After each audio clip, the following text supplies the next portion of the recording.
अस्सलाम वालेकुम। सीखो सब कुछ में खुश आमदीद। दोस्तों, आज हम सीखेंगे कि हम किस तरह एक्सपायरी डेट को कैलकुलेट कर सकते हैं माइक्रोसॉफ्ट एक्सेल में।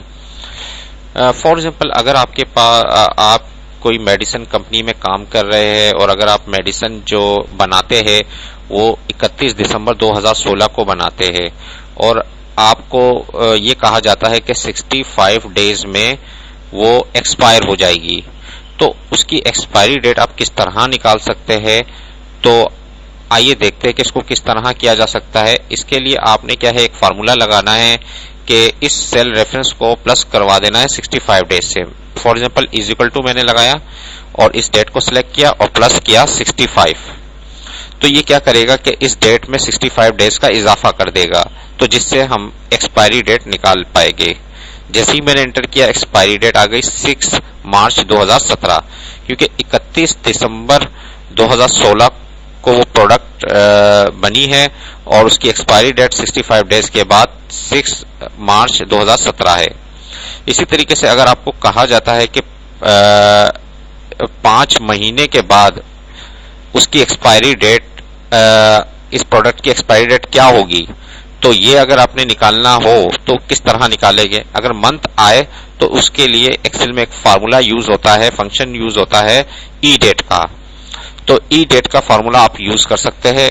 आइए देखते हैं इसको किस तरह यूज किया जाता है। इज इक्वल टू लगा दीजिए और आप लिखेंगे ई डेट। जैसे ही ई मैंने प्रेस किया, ये आ गया। टैब की प्रेस करेंगे, ये ऑटोमेटिकली आ जाएगा। स्टार्ट डेट पूछ रहा है, स्टार्ट डेट ये वाली डेट है, मैंने इसको सिलेक्ट कर लिया।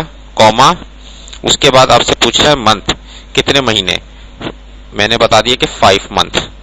और जैसे ही मैं एंटर करूंगा तो 5 महीने के बाद, इस वक्त क्या है 31 दिसंबर है, तो 5 महीने के बाद क्या होगा, 31 मई हो गया 2017।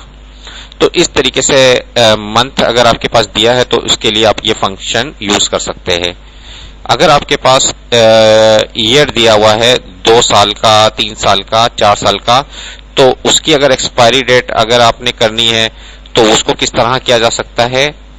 इसके लिए आपके पास जो फार्मूला यूज होगा वो डेट का फंक्शन यूज होगा। डेट का फंक्शन क्या होता है, डेट के फंक्शन में आपने ईयर बताना होता है, मंथ बताना होता है और डे बताना होता है, तो वो डिस्प्ले हो जाती है। लेकिन हमें यहाँ जो ईयर है वो उसको प्लस करना है, तो डेट का फंक्शन हम यूज करके ईयर को प्लस करवाएंगे। तो आइए देखते हैं इसको किस तरह किया जा सकता है। मैंने इज इक्वल टू लगाया, डेट लिखकर, मैंने डीए लिखकर सिर्फ टैब की प्रेस करूंगा तो डेट पूरा लिखा हुआ आ जाएगा। अब इसमें मुझे ईयर बताना है, तो यहाँ में मुझे ईयर बताने के लिए एक ईयर का जो ईयर है वो मैं लिखकर टैब की प्रेस किया, क्योंकि इसमें एक ईयर का एक और जो फंक्शन है वो यूज हो रहा है और उसमें मैंने ये वाली जो डेट है वो सिलेक्ट कर लिया और ब्रैकेट को क्लोज कर प्लस कर दिया 2, यानी कि जो भी साल होगा इस डेट में उसमें 2 प्लस कर दे। फिर उसके बाद कॉमा आ गया। अब उसके बाद मंथ, जैसे ही मैंने टैब की प्रेस किया ये आ गया और उसके बाद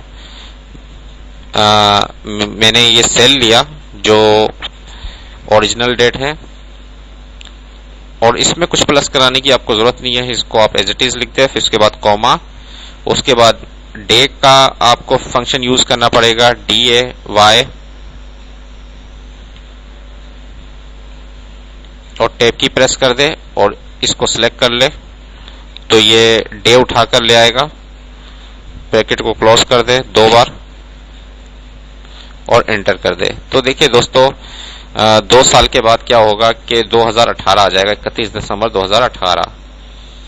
तो इसी तरीके से अगर आपके पास वीक में निकालना हो तो वीक के लिए आप सिंपल मसलन 2 वीक है तो 2 को मल्टीप्लाई कर दिया 7 से, तो वीक का वो आ जाएगा और प्लस कर दे इससे, तो आपके पास वीक का आ जाएगा।